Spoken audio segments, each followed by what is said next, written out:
I think a point of healing for me is also to dig back into, well, why are we operating the way that we are? Why are we behaving in these particular ways? And what are our attitudes around food? And I think food is this kind of beautiful place where we can understand how values are kind of ascribed in social settings at certain times. Welcome to Mind, Body, Spirit, Food. I'm your host, Nikki Sizemore, and in this podcast, we explore the rituals, traditions, and cultural influences around food and how food connects us and also sometimes disconnects us to our minds, our bodies, our spirits, the earth, and our communities. This is a space dedicated to bringing more presence, ease, and joy into the process of feeding ourselves. Let's dive in. Hello, my friends. Welcome back to the show. I'm so happy you're here. I'm so grateful for you. I have such a fascinating conversation for you today. I speak with Sarah Duignan, a medical anthropologist and writer who explores the relationship between food, culture, health, and the environment. Sarah publishes the fabulous Substack newsletter called Anthrodish, and she has a podcast by the same name.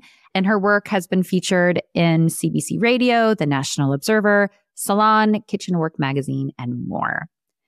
Sarah and I explore the intersections between food, culture, and identity. She shares her own personal history of anxiety around food and how this anxiety is not just personal, it's actually quite pervasive as a culture. We have more food choices than ever before. And even more than that, we are faced with more marketing claims, health claims than we've ever been faced with before. It can feel so overwhelming. As Sarah describes, we have this like whiplash effect in the grocery store where, one day one thing is good for you and the next day it's not good for you.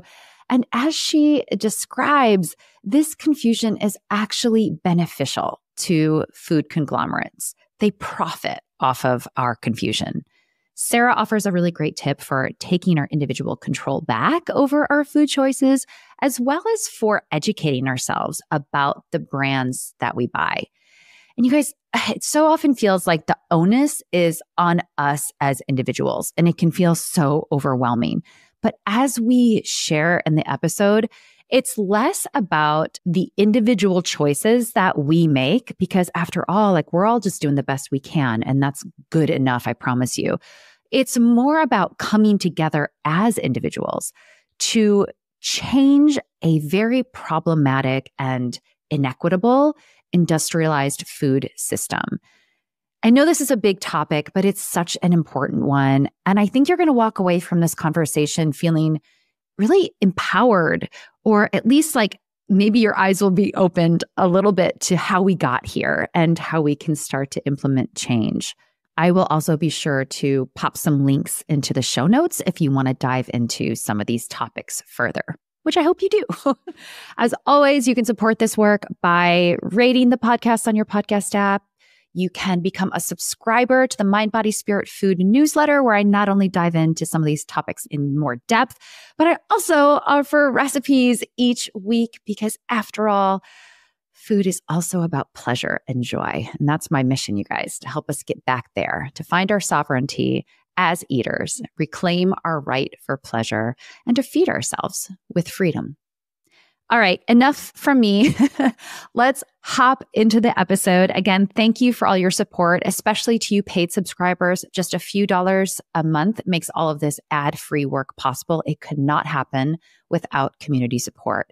So thank you to all of you who are already paid subscribers. If you feel like you want to support it, I'll include a link for doing that as well. All right, let's get into the show.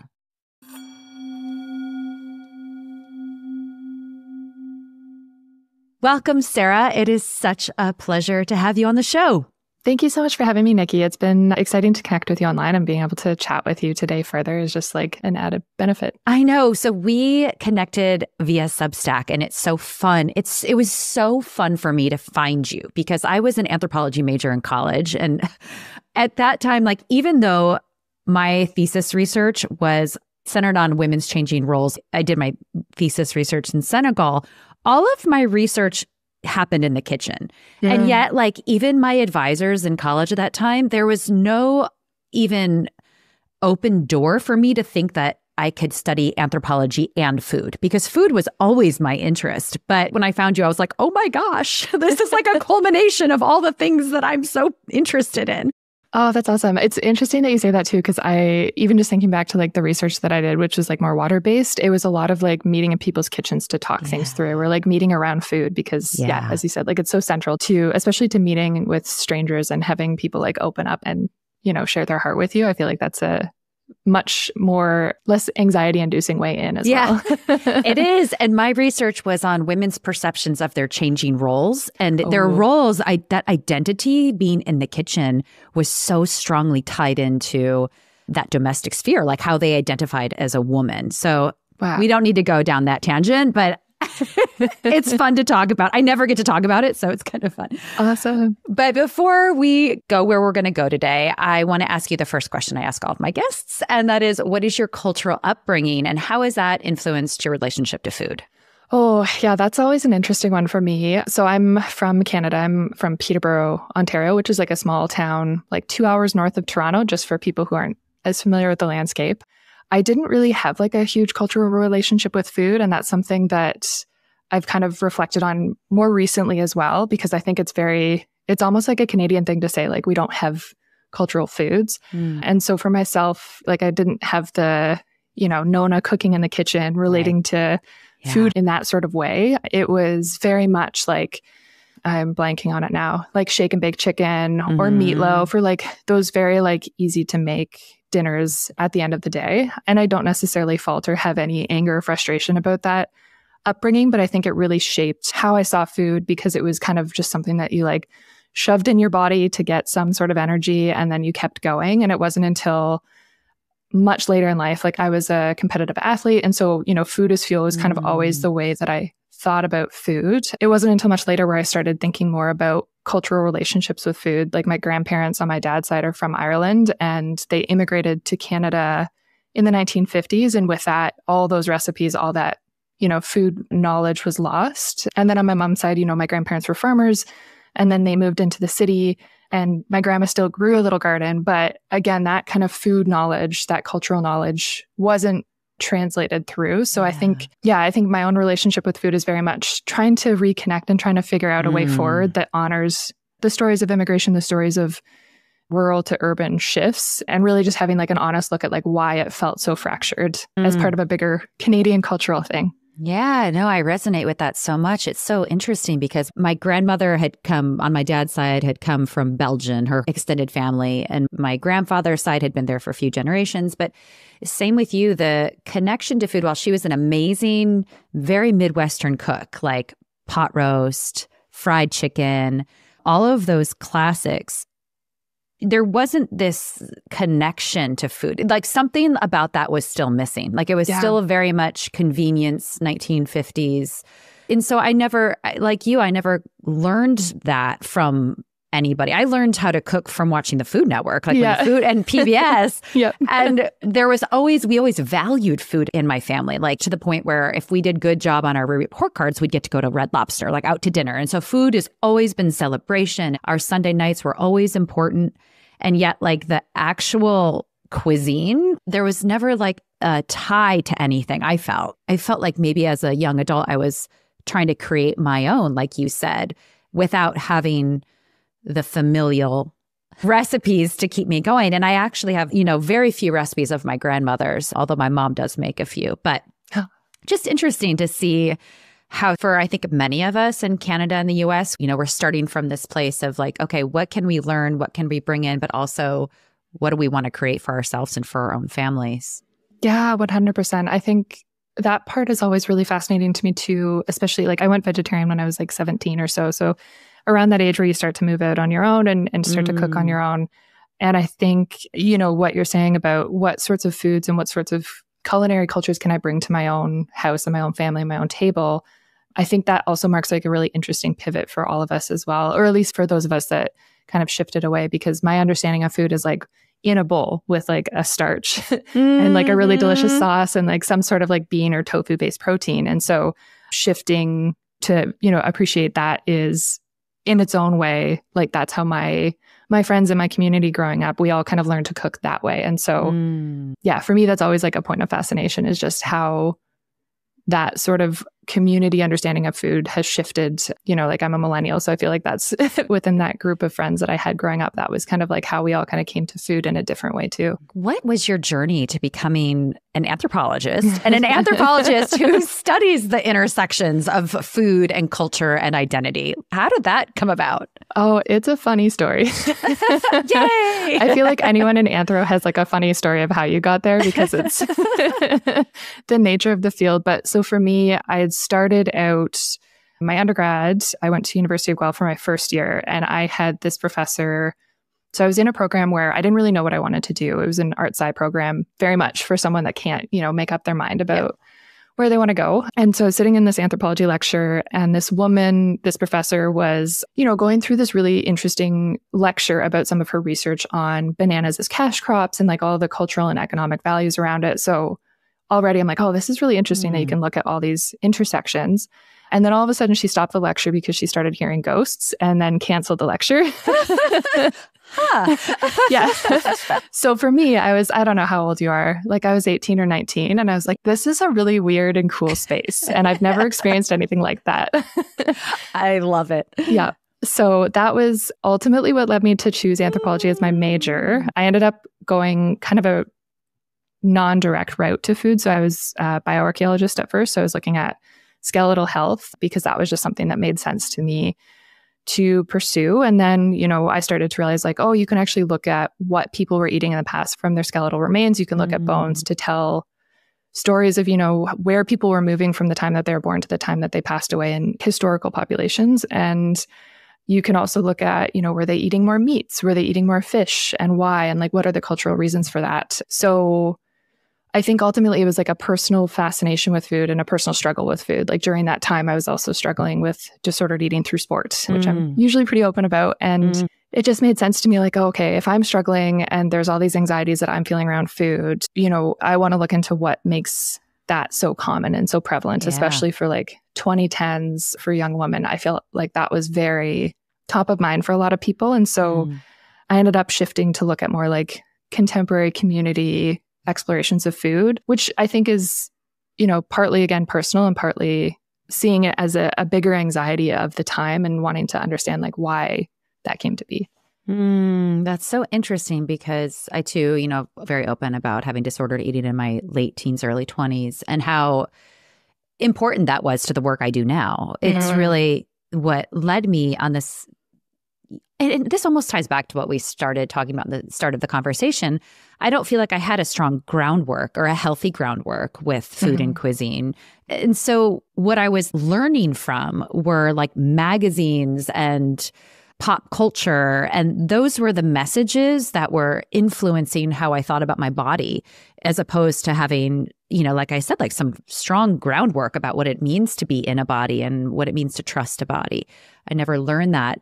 And now, in, you know, hindsight, I'm so grateful for that time, because I had to figure that out kind of on my own. And with the help of a therapist, I mean, back then, quite literally. But it is interesting that for both of us, you know, once you're kind of out of it, you see how it is just a much bigger, instead of it just being a personal journey, it's a much bigger issue that, you know, I've talked about a lot about on this podcast, that extends to our societal norms and our so much. What are some of the things, the takeaways, or some of the things that you've discovered for yourself through your work that have helped you find healing, or perhaps find a little bit of that detachment so you could kind of see the web that you were in a little bit more clearly? Does that make sense? Yeah, that's a good question. I think for me, at least in terms of the pieces that I found the most healing, were to really dissect the idea of pop culture. I think Emily Contois is a like food and media scholar that I connected with years ago. And she's done a lot of really interesting work on like pop culture. So she does like dude food, like Guy Fieri and all of that kind of stuff that came up. I think she really started to change my understanding of like, you know, the value of looking at pop culture and like the social context of our time to take it more seriously. Because I think quite often, you know, her argument is that we don't take that seriously. And if you actually look at, like for dude food, if you actually look at why all of these sorts of greasy diners and things like that were popping up, it's also at a time where, the 2008 recession was starting. And so masculinity felt kind of challenged, is her argument through that. So for me, it was like, okay, well, if this food system's fractured and there's so many people who are struggling with disordered eating, and there's also anxieties around the types of foods that we're eating, a lot of plant-based eating started to rise at that time in conjunction with like Food Inc. being released, climate change concerns, things like that. So I think it's like this big storm of all these different factors influencing our fears about what we're eating. And when you don't necessarily feel a sense of control, or as you said, like you don't have that foundational base of, a culinary pathway that you grew up with, food becomes that sort of tool that you can still feel a sense of control with. Unfortunately, sometimes that ends up being restriction as well. And I think that is a much deeper cultural relationship with like healthism and food that also gets diluted to pop culture, but it's a very valuable thing to look at and consider with that too. Yes. And I want to direct people to my conversation with Shauna Spence that is going to air before this one. But yes, we talk about healthism, which is this notion that we as individuals are responsible for our own health without taking into consideration all of these factors that we as individuals don't have actually control over, such as healthcare and access to, our living environments, water, all these basic human needs that we actually, in fact, do not have control over. And yet, well, okay, this is such a good segue into why you're on that show today. So when I emailed Sarah and I was like, okay, I've been wanting to have you on the show for so long, but I've been waiting for the topic to just appear, and you were like, I've got it. And I was, and this is so fascinating to me because actually I think it ties into pop culture and to healthism. But the topic that you proposed was how 19th century health reformer movements shaped our understanding of food and health. Okay, what the hell? Let's talk about this. Yeah, and I appreciate getting to chat about it because it's such a point of fascination. And, to our earlier discussion too, I think a point of healing for me is also to dig back into, well, why are we operating the way that we are? Why are we behaving in these particular ways? And what are our attitudes around food? And I think food is this kind of beautiful place where we can understand how values are kind of ascribed in social settings at certain times. So if you go back to the 1800s, you have this really interesting transformation of the food system in North America that I definitely, as an anthropologist, I think 10,000 years out. I don't think 200 years ago. So I started digging a little bit deeper into it. And in the Victorian era, you've got this population shift. So you've got all these people moving from rural spaces into cities that are getting bigger and bigger. And with that, you have a middle class emerging that is starting to want to differentiate from lower class or from farming through, different identity veins. And so food's a really good place where they can, you can kind of show your status by what you're eating. And so within this whole landscape, you also have food having to travel further because people aren't in rural spaces. And so the meats and dairies and things like that, they have to travel further distances and there's no refrigeration. So you get a lot of spoiled food. You get a lot of rotten food. And between that and the cities getting bigger, you have people getting much more sick. And food starts to be this mechanism where people are thinking, okay, well, maybe it's what I'm eating and I can control my health through my food. There's a lot of concerns around stomach cancers, ulcers, acidic stomachs. And so that's a really big health movement where a lot of doctors at the time, largely from, kind of Seventh-day Adventist or Christian offshoots, are starting to look at that idea of food as medicine, which is something that, isn't quite often connected in Western medicine to the same extent. Right. But at that point in the 19th century, it was, can we eat these really bland foods and feel better? And so these restrictive diets started to arise. And I say restrictive, but it was restrictive for the time. So, eating vegetarian in the 1830s, way more radical than eating a vegetarian diet today. But it was different kind of social understandings of why you're eating that food. And so it wasn't, eating plant-based to protect the environment. It was, how can I control, again, amidst all of this disease that's kind of circling around, these new food innovations, these new, manures added to soil or, chalks added to bread to keep them lasting longer. These are seen as destroying the virtue of the soil and the bread. And so how can people eat in a way where they're still being virtuous. And it's less about the environment, more about internal virtues and morality. And so we see that kind of playing out from that moment onward into some of the values that we have around food. So wait, I need to go back. Like, wow. Okay. So obviously we have these ties to morality and food today. Like you eat this and you're pure, you know, all of these things. But this was stemming from Christian ideology? Yeah, so it's an interesting mix because I don't want to say it's outright just Christian ideology. The people that were sort of the most prolific at the time came from these more Christian upbringings. So you have Sylvester Graham, who was a former Presbyterian minister. You have John Kellogg, who was a Seventh-day Adventist. So they did have more religious undertones of morality that they were raised with and that they came into their practices with. But they took some interesting and kind of unique turns that even their religious communities found a little odd in terms of food as medicine. That wasn't necessarily, I think particularly for Kellogg, you know, if you look at Seventh-day Adventist lifestyle, food is a really big part of like maintaining the body and maintaining good, healthy practices. And so he kind of took that and ran with it almost to an extreme. There were things like yogurt enemas and things like that in his sanitarium where it was strange for the time. I will put it that way. But it really was like these Christian men kind of taking this idea and running with it to see how it could treat people that were struggling with the new changes in society. Okay, so this is so fascinating to me because where it started as like a real belief that food is medicine, which is something I believe as well.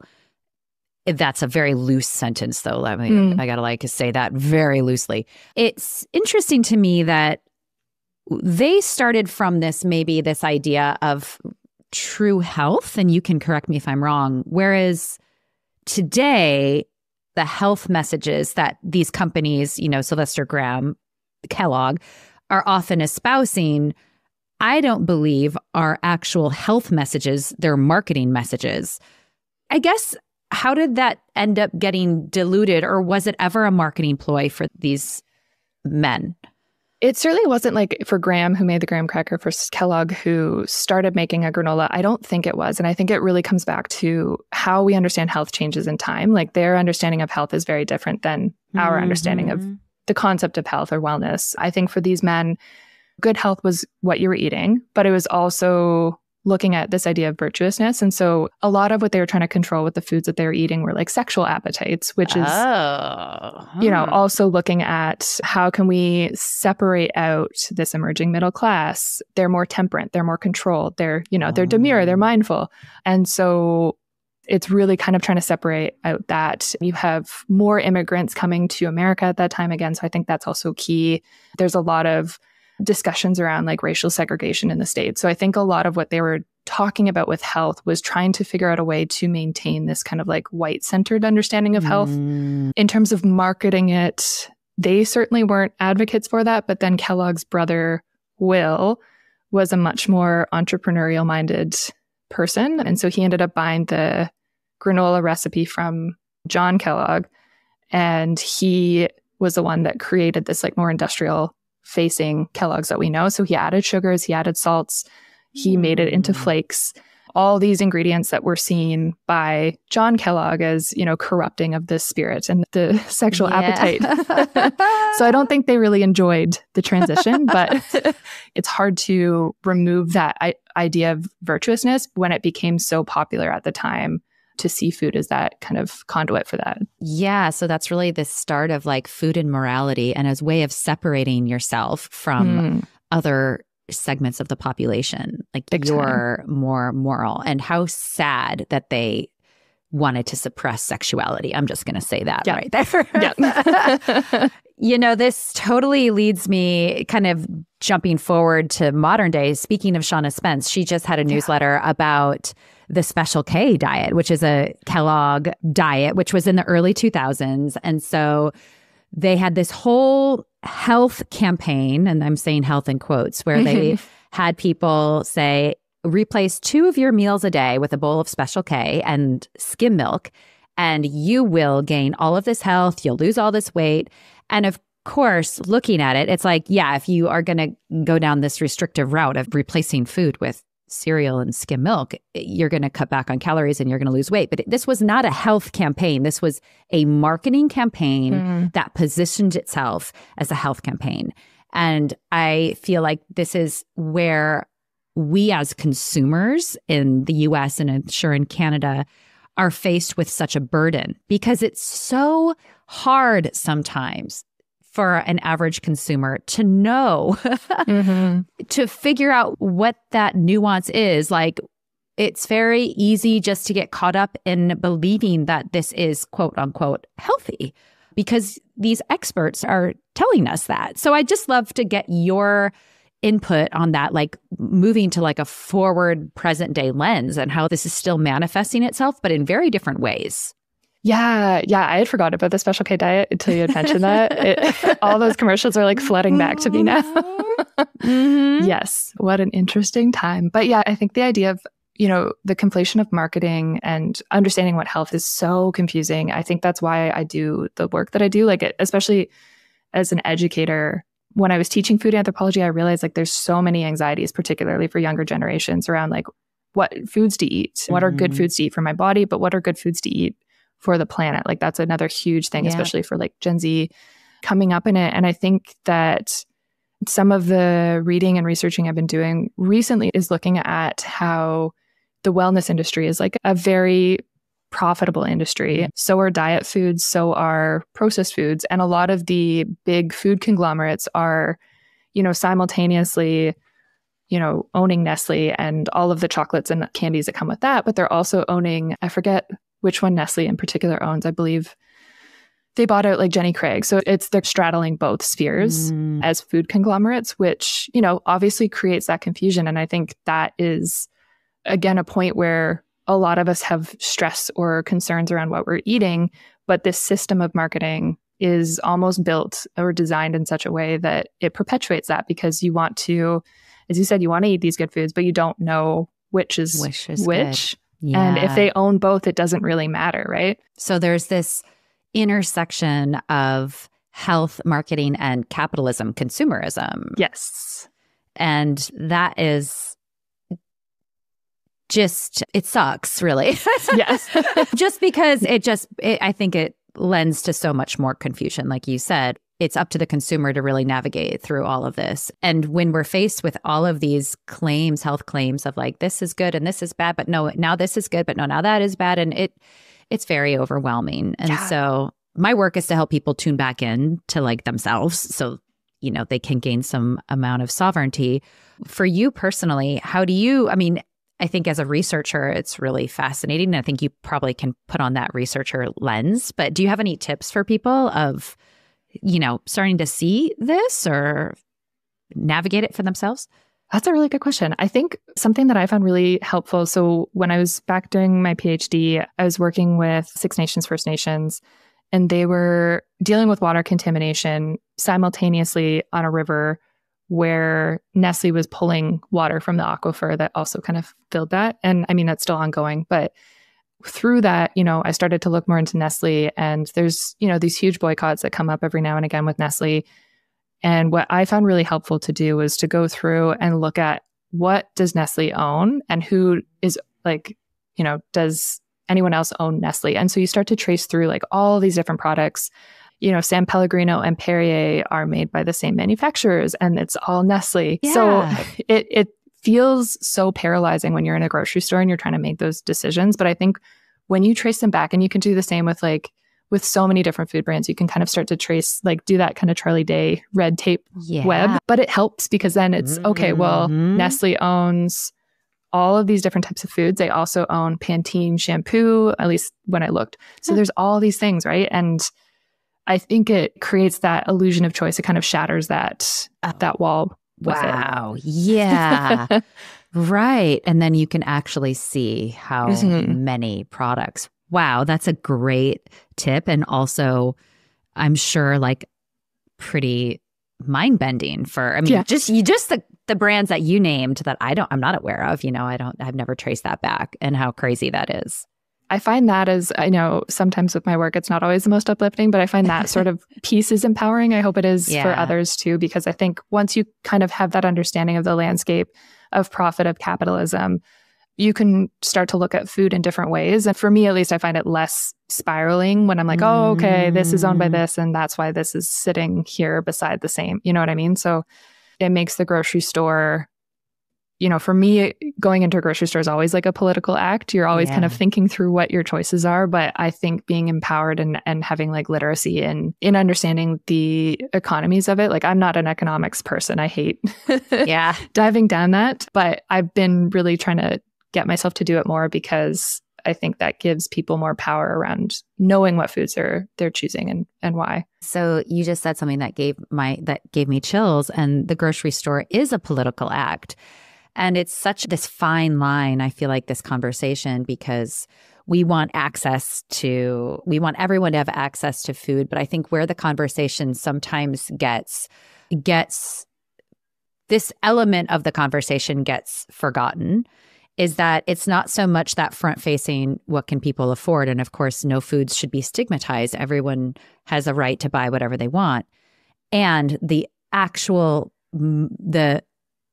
way that our industrial foods are produced, that's the problematic part. And that goes way back. That's that's not just what you're seeing in the grocery store. That's what's happening to this extraction, this industrialized modes of extraction. So if we have the privilege to choose, if we have the privilege of choice, we can use that privilege of choice as like you said, it does become a political act.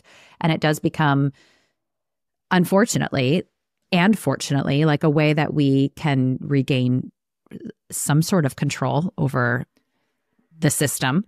Yeah. And I think that's a really important distinction that you made too around access. Like time and money is huge when it comes to food. And I know in Canada, like that's something I've been really vocal around with food costs here. There's been a lot of like grocery politics, grocery CEOs being involved in like historic price fixing schemes around bread, which is just like, I think that just settled recently, but that's been like 14 years in the making. So I think for me, when I think about the idea of food politics in the grocery store, I'm thinking about the anxieties people might have of like, oh, well, I'm not going into the organic section and I'm not buying the nut thins or like the poppy sodas or things like that. Does that make me a bad person? And I think understanding that all of these are ultimately tied back to these bigger food conglomerates that are hoping that you'll feel that kind of, not pendulum swing, that feels a little too gentle, but that kind of like whiplash of food choice. I think having that knowledge in your back pocket and remembering that like you're living within a particular social condition and that it's not like an individual problem. It's, as you said, it's very much the industrial problem. It's the grocers. It's the lack of food policy, at least in Canada, all of these factors. And at least for me, like I know I've been in situations where I've been very food insecure and very impoverished and in situations where I can afford food. And having the knowledge on those really bad days or those really bad periods where I wasn't able to make ends meet definitely makes it easier to be in a grocery store without feeling like an internalized sense of shame the same way. Would you speak to that a little bit more? Yeah, I was a single mom for a while and I was a PhD student and I had no job for a while beyond, PhD. And so I had a little bit of like funding. So in Ontario, we have what's called OSAP. So I'd get like a little bit of funding and that would be portioned away so that I could buy my groceries, pay my rent, things like that. But it was for myself and my daughter at that point. Yeah, there were certain like negotiations I had to make with myself of like making sure that my daughter always got fed. But I definitely had to be a bit more strategic about my food in some of those years. What about the tolls on the environment? I know that's something else that you have talked about in your work, and we've kind of touched on it a little bit, but how do these, this industrialized food system, what are the tolls, some of the tolls on the environment? I think a lot of the big ones are, again, if I look at it from like a anthropological archaeology approach, quite often in North America, we've got this like monoculture of crops, of industrial agriculture. And so with that, you think about the big crops being like corn and wheat. There's a really great documentary called King Corn that kind of like looks through how much corn is in like all of the foods that we can afford, which I always recommend watching. But because of that, like the quality of the soil is not able to replenish in the same way that it would if you had a diversity of crops or if you had, different pathways to food success. And so industrial agriculture kind of strips away the diversity that is very needed in order to maintain local ecosystems. And it's kind of it's like a one size fits all approach when we know that there's so much geographical range in North America. And so those take huge tolls on the environment. There's a carbon emissions and elements like that too. But I think ultimately it's the industrial agricultural process puts such a heavy burden on the land and on, migrant laborers, immigrant laborers to such an extent that it's just kind of extracting from them. So with regard to climate, it just feels like it's food writer Andrea Bennett described it as stripping the future of food. They put it much more eloquently, but it's, doing something today, not thinking about tomorrow, essentially. Yeah. I have a podcast episode with Liz Carlisle, and she's at University of Berkeley, but she studies regenerative farming, and she goes into the soil health and how utterly important it is to food production. Awesome. And how we don't often see that. Wow, there is so much. There's so much here. Sarah, this is like, I think, drawn back the curtain a little bit and opened us all up to this information. And I think also just to emphasize, it's not the individual. I mean, we all can make these choices. We can go to the grocery store. I have a feeling a lot of people listening can make choices for themselves, but I want to emphasize that it's not good or bad. It's not moral or not moral. We do what we can as individuals and what feels good and accessible, but also this is a much bigger problem than just us. This is a real structural, foundational problem, just to give us all some grace, because it's hard being an individual shopper and eater sometimes in this country. I love how you said the whiplash of food choice. That's how it feels, right? Right. Yes, very much so. I think whiplash is for most people, and I think especially these days with the cost of food and the cost of living crises that so many people are going through, I think anything to take that reminder, as you said, that it's not necessarily individual consumption. It's working together as community to unearth the policies and the industrial choices and all of those elements that shape our collective experiences, and working within community to kind of push back against that, I think it's not always easy, but I think that's kind of the way that I've been seeing forward, where that's where you can start to see changes being made, is coming together as individuals that are frustrated and experiencing this in isolation and working together in community to push for changes that are community and, state or province wide as well. That's beautifully said. Thank you so much. I have one last question for you. It's the last question I ask all of my guests, and it's your last meal on Earth. What would it be? Oh, no. And I always tell my guests, it's literally just in this moment, because at least for me, this changes hour by hour. But I've never thought of that. I'm going to say a bagel with hummus, a sesame seed bagel with hummus, because that's always been my food. If I don't know what to eat, if I'm feeling paralyzed around food choice, it's just there. It's I'm not political, but it's always satisfying. It fills me up. That would be my last meal choice. Yay. I love it. Every guest I think I've ever spoken with, it's always the simplest of foods. Interesting. It's never a 5-star experience. It's just the stuff that really makes us feel comforted and fed. I love that. In so many ways, not just physically. But anyway, thank you so much for coming on. It was such a joy to speak with you. Thank you so much, Nikki. It was such a joy to speak with you too. Thank you so much for listening. If this work resonates with you in any way, you can support it by leaving a review or comment or sharing it with friends. Also, you can sign up for the newsletter, Mind, Body, Spirit, Food. And by becoming a paid member for just $5 a month, you help fund this entire project. Thank you so much to all of you who are already subscribed, especially to those paid subscribers. This work could not happen without you. I'm Nikki Sizemore, and as always, remember to nourish yourself with intention and love.